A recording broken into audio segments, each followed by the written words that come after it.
வீடுங்கிற விஷயம் லோவர் கிளாஸாக இருந்தாலும் சரி, அப்பர் கிளாஸாக இருந்தாலும் சரி, மிடில் கிளாஸாக இருந்தாலும் சரி, எல்லாத்துக்குமே ஒரு கனவாக தான் இருக்குது. ஸோ அதை வந்து ஒரு ப்ராப்பராக நம்மளே இன்ச் பை இன்ச்சாக கட்டணும் அப்படிங்கிறது ஒரு மிகப்பெரிய ட்ரீம் எல்லாத்துக்கும். ஸோ எனக்கும் அதே மாதிரி ஒரு ட்ரீம் இருந்தது. ஸோ நானும் கஷ்டப்பட்டு 3 இயர்ஸ் பிஃபோர் வந்து ஒரு வீடு வந்து கன்ஸ்ட்ரக்ஷன் பண்ணேன். ஸோ அதோட எக்ஸ்பீரியன்ஸை என்னெல்லாம் நான் வந்து இன்னும் கொஞ்சம் பெட்டராக பண்ணியிருந்துருக்கலாம், என்னோடய மிஸ்டேக்ஸ் என்ன, என்னோட எக்ஸ்பீரியன்ஸ் என்ன அப்படிங்கிறத இந்த வீடியோவில் நான் ஷேர் பண்ணுறேன். ஸோ யாரெல்லாம் வந்து வீடு கட்ட போகிறீங்களோ அவங்களாம் வந்துட்டு வீடு கட்டுறதுக்கு முன்னாடி என்னென்ன விஷயங்கள் நமக்கு தெரிஞ்சிருந்தால் இன்னும் கொஞ்சம் நம்ம பெட்டர்மெண்ட் பண்ணிக்கலாம், இன்னும் கொஞ்சம் நம்ம பெட்டராக கட்டலாம் அப்படின்ட்டு. ஸோ இன்னொரு விஷயம் என்னென்னா, நான் வந்து சிவில் இன்ஜினியரிங் இல்லை, ஜஸ்ட் நான் வந்து என்னோடய எக்ஸ்பீரியன்ஸை மட்டும் ஷேர் பண்ண போகிறேன். ஸோ இதுக்கு இன்னொரு ரீசன் என்ன அப்படின்னா, என்னோடய சேனலில் என்னோடய வீடு விஷயமா ஒரு 4 வீடியோ போட்டிருந்தேன். ஸோ அதுதான் கிட்டத்தட்ட லேக்ஸ் அண்ட் லேக்ஸ் வியூஸ் போச்சு, comparing my book reviews. So அப்போ என்னோடய எக்ஸ்பீரியன்ஸை ஷேர் பண்ணால் அந்த லட்சக்கணக்கான வியூவர்ஸில் கண்டிப்பாக ஒரு 1000 பேர்த்துக்காவது அது யூஸ்ஃபுல்லாக இருக்கும். அவங்க யாரெல்லாம் இப்போ கட்ட போகிறாங்களோ ஸோ கண்டிப்பாக அவங்க இன்னும் கொஞ்சம் ஒரு அவேர்னஸோடு ஸ்டார்ட் பண்ணலாம் அப்படின்ட்டு தான் இந்த வீடியோ வந்து நான் ஷேர் பண்ணுறேன். ஸோ ஒரு முக்கியமான விஷயம் என்னென்னா, வீடு கட்டுறது அப்படிங்கிறது நமக்கு ட்ரீம். யார் வந்து வீடு கட்ட போகிறீங்களோ அவங்களுக்கு வந்து ட்ரீம். யார் வந்து நமக்கு வீடு கட்டித்தர போகிறாங்களோ அவங்களுக்கு 100 வேலையில் இல்லை 1000 வேலையில் அதுவும் ஒரு வேலை. ஸோ அப்படி தான் பார்ப்பாங்க. ஸோ இந்த 2 கிளாஷ் கடையில் எப்படி நம்ம மேக்ஸிமம் யூட்டிலைஸ் பண்ணி நமக்கான வீடை பெஸ்ட்டாக கட்டிக்கலாம், என்னோடய எக்ஸ்பீரியன்ஸ் என்ன, நான் பண்ண மிஸ்டேக்ஸ் என்னங்கிறது தான் இந்த வீடியோவில் நான் ஷேர் பண்ண போகிறேன். வாங்க பார்க்கலாம். ஸோ ஃபர்ஸ்ட் ஆஃப் ஆல், நீங்கள் வந்து லேண்டு வாங்கிட்டீங்க, வீடு கட்டலான்னு யோசிச்சுக்கிட்டு இருக்கீங்க, அதில் ஆல்ரெடி உங்களுக்கு லேண்ட் இருக்குது, எப்போ கட்டலான்னு யோசிச்சுக்கிட்டு இருக்கேன் அப்படின்னா, ஃபஸ்ட்டு விஷயம் கொஞ்சம் கூட ஹெசிடேட் பண்ணாமல் சிவில் இன்ஜினியரிங் சம்மந்தப்பட்ட இல்லை அந்த கன்ஸ்ட்ரக்ஷன் சம்மந்தப்பட்ட நாலேஜை கம்பல்சரியாக இந்த காலகட்டத்தில் நம்ம வளர்த்தே ஆகும். நானுமே ஒரு ஐடி பேக்ரவுண்ட் தான்.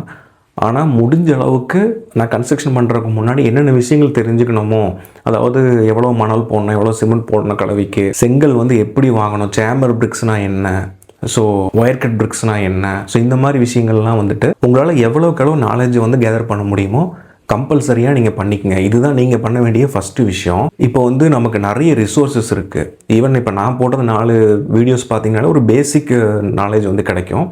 இல்லை இதோட பெட்டரான வீடியோஸ் பார்க்கலாம் நீங்கள். அப்புறம் நெட்டில் சர்ச் பண்ணி நிறைய இன்ஃபர்மேஷன் எடுக்கலாம். இல்லை எனக்கு அதுவுமே முடியல, நான் ரொம்ப பிஸி, இல்லை நான் கொஞ்சம் ஏஜ்டாக இருக்கனால கற்றுக்க முடியல அப்படின்னா, நல்ல சிவில் இன்ஜினியர் படித்த ஒரு ஃப்ரெண்டோ இல்லாட்டி காசை கொடுத்தும் கூட ஒரு கன்சல்ட்டிங் மாதிரி ஒரு ஆளை வந்து ஃபிக்ஸ் பண்ணிக்கோங்க. ஸோ இதுதான் நீங்கள் பண்ண வேண்டிய ஃபஸ்ட்டு விஷயம். நீங்கள் வீடு கட்டிக்க போகிறீங்க அப்படின்னா, ஒன்று நாலேஜ் இம்ப்ரூவ் பண்ணுங்கள், இல்லை ரொம்ப நாலேஜாக இருக்கக்கூடிய உங்கள் ஃப்ரெண்ட்ஸ் அண்ட் ரிலேட்டிவ் இருந்தாங்கன்னா ஒரு ஒப்பீனியன் கேளுங்க. அதே நேரம் உங்கள் க்ளோஸ் ஃப்ரெண்டோ உங்கள் ரிலேஷனோ உங்களை பார்த்து ஜெலஸ் பண்ணுற மாதிரி இருந்தாங்கன்னா அவங்ககிட்ட ஒப்பீனியன் கேட்காதீங்க. நீங்கள் வந்து ஒரு ஜென்யூனாக இருக்கக்கூடிய ஆட்கள்கிட்ட ஒப்பீனியன்ஸ் கேளுங்க.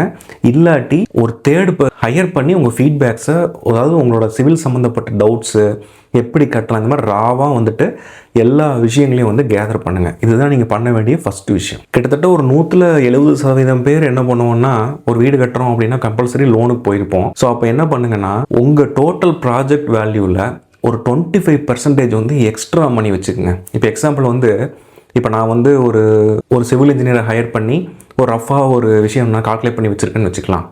அதில் வந்து ஒரு 30 lakhs ஆகுது என்னோடய வீடு கட்டி முடிக்கிறதுக்கு. அப்போ நான் 25% கிட்டத்தட்ட ஒரு 7லேருந்து 7.5 லட்ச ரூபா வந்து நான் ரெடியாக கையில் வச்சுக்கணும்.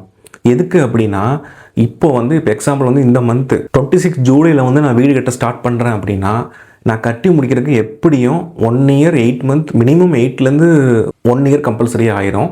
ஸோ அப்போ இத்தனை டைம் நான் வெயிட் பண்ணும்போது மெட்டீரியல்ஸ் காஸ்ட் அதிகமாகும், கூலி சார்ஜஸ் அதிகமாகும். ப்ராபப்ளி உங்களோட சாய்ஸஸ் வந்து வெரி ஆகலாம். நீங்கள் அக்ரிமெண்ட்டில் போட்ட சாய்ஸுக்கும் நீங்கள் சூஸ் பண்ணுற மெட்டீரியல்ஸுக்கும் வேரியேஷன் வரலாம். ஸோ அப்போ நீங்கள் அடுத்து பண்ண வேண்டியதுன்னா, பட்ஜெட்டில் நீங்கள் ஒரு 10 லட்ச ரூபா வீடு கட்டுறீங்கன்னா 12 லட்சம் 13 லட்சம், அந்த 3 லட்சங்கிறது எக்ஸ்ட்ராவாக எப்போவுமே வச்சுக்கோங்க. ஸோ இது வந்து என்ன எதுக்கு அப்படின்னா, ஒரு சேஃப்டி மணி மாதிரி. ஒரு அப்ரப்டாக நிறைய பேர் என்னோடய ஃப்ரெண்ட்ஸ்லாம் தெரிஞ்சவங்க இவங்களுக்குலாம் என்ன மாதிரி சூழ்நிலை வந்திருக்குன்னா, அவங்க வந்து ஒரு லோன் வந்து எடுத்து ஸ்டார்ட் பண்ணிடுவாங்க. 30 lakhs வந்து இருக்குன்னா ஸ்டார்ட் பண்ணிடுவாங்க. கரெக்டாக கட்டி முடிக்க போகும்போது 35 lakhs 36 lakhsல வந்து நின்றோம். கடைசி நேரத்தில் அந்த 6 லட்ச ரூபா புரட்டுறதுக்காக 3% வட்டிக்கு வாங்குவாங்க. சரி, கிட்டத்தட்ட ஒரு 3 ரூபா வட்டி 4 ரூபா வட்டி இந்த மாதிரிலாம் வாங்கி மாட்டிப்பாங்க. கடைசியில் அதை கட்டுறது தான் கரெக்டாக இருக்கும். அவங்களுக்கு லோனை வந்து அடைக்கவே முடியாது. இதுக்கு உங்களுக்கு இப்போ நான் நெக்ஸ்ட் மந்த் கட்டலான்ட்டு இருக்கேன்.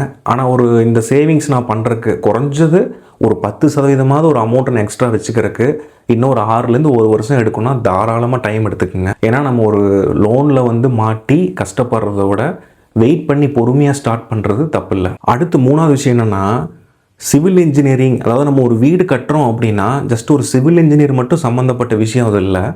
எலக்ட்ரிக்கல் இன்ஜினியர் வேணும், வெல்டிங், மெக்கானிக்ஸு, எலக்ட்ரானிக்ஸு, ஸோ இந்த மாதிரி ஏகப்பட்ட எல்லா டிபார்ட்மெண்ட்ஸுமே அந்த ஒரு வீடு கட்டுற விஷயத்தில் இறங்கி வேலை செய்யும். ஸோ அப்போ நம்ம என்ன பண்ணணும்னா, என்னென்ன இப்போ நம்ம ஒரு எக்ஸாம்பிள் வந்து ஒரு கேட் வேணும் அப்படின்னா எந்த மாதிரி கேட்டு நம்ம சூஸ் பண்ணலாம். உங்களுக்கு தெரிஞ்ச எலக்ட்ரீஷியன் இருந்தாருன்னா ஒரு வீட்டை எலக்ட்ரிக்கல் ஒர்க் பண்ணுறதுக்கு எவ்வளோ எக்ஸ்பென்ஸ் ஆகுது, ஸோ என்ன மாதிரி ஒயர்ஸ் போடலாம், சுவிட்சில் வந்து எது பெஸ்ட்டாக இருக்கும், ஸோ இந்த மாதிரி சின்ன சின்ன இன்ஃபர்மேஷன் எல்லா ஃபீல்டுலையுமே கேதர் பண்ணுங்கள்.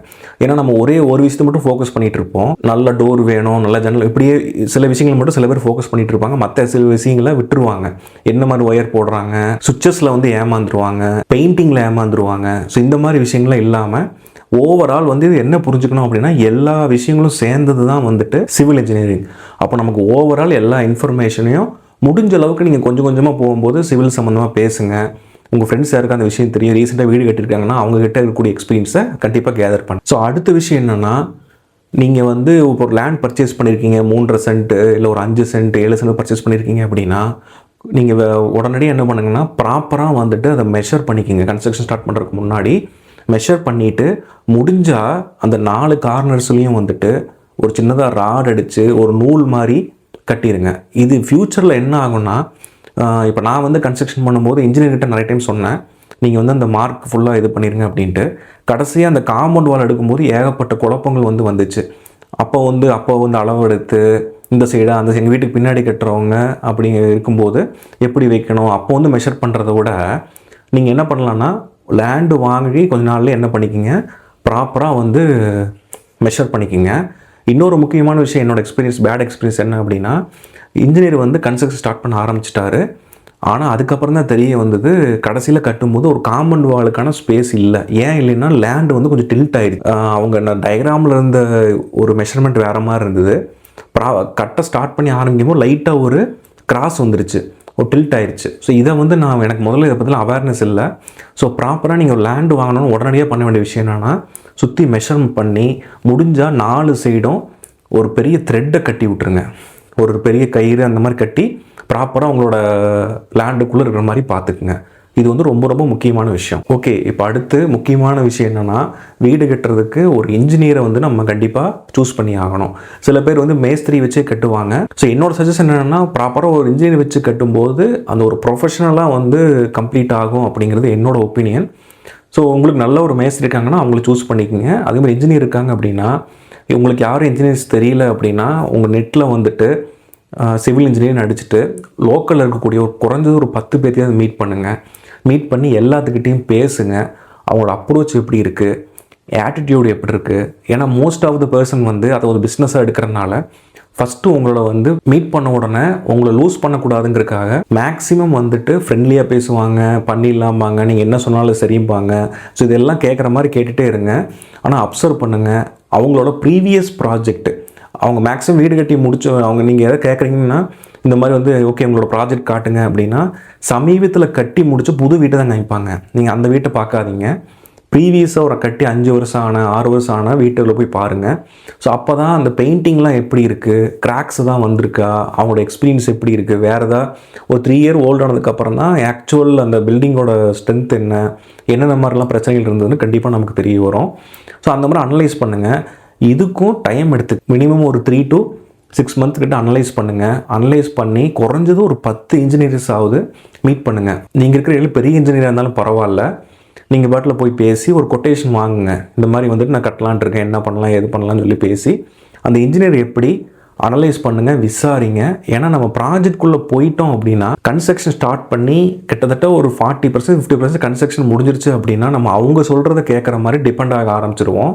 ஸோ அப்போ நம்ம முன்னாடியே நமக்கு ஏதுவான நல்ல ஒரு ஸ்கில்ஃபுல் பர்சன் வந்து நம்ம சூஸ் பண்ணுறது நம்மளோட முக்கியமான ஒரு கடமை. ஏன்னா நம்ம லேக்ஸ் அண்ட் லேக்ஸ் வந்து ஒரு ஹார்ட் ஏர்டு மணியை வந்து இந்த பில்டிங்கில் போட போகிறோம். ஸோ அதுக்கான எக்ஸாக்ட் இன்ஜினியரை மீட் பண்ணுறதுக்கு நம்ம அலையிறது தப்பு கிடையாது. எவ்வளோ முடியுமோ அவ்வளோ விசாரிங்க. அதே மாதிரி நீங்கள் ஒரு நாலேஜபிள் பர்சனை எப்போவுமே பேக்கப் வச்சுக்கோங்க. அவர் மூலம் ரெஃபர் பண்ணி கேட்டு என்ன மாதிரி கேள்வி கேட்கலாம், எப்படிலாம் அனலைஸ் பண்ணலாம்னு சொல்லிட்டு ஒரு பர்ஃபெக்டாக ஒரு இன்ஜினியர் சூஸ் பண்ணுங்கள். ஸோ இதெல்லாம் தான் ஒரு வீடு கட்ட முன்னாடி ஒரு ஃபஸ்ட்டு ஃபேஸ் என்ன விஷயங்கள்லாம் நம்ம டிசைட் பண்ணணும்னு சொல்லிட்டு உங்களுக்கு ஷேர் பண்ணியிருக்கேன். இனி அடுத்து நம்ம எப்படிலாம் வந்து டிசைன் பண்ணணும், என்ன மாதிரி பிளான்ஸோடு போகணுங்கிறத அடுத்த வீடியோவில் நான் ஷேர் பண்ணுறேன். ஸோ இந்த வீடியோ கண்டிப்பாக உங்களுக்கு யூஸ்ஃபுல்லாக இருக்குன்னு சொல்லிட்டு நம்புகிறேன். தேங்க்ஸ் ஃபார் வாட்சிங் திஸ் வீடியோ. தேங்க்யூ.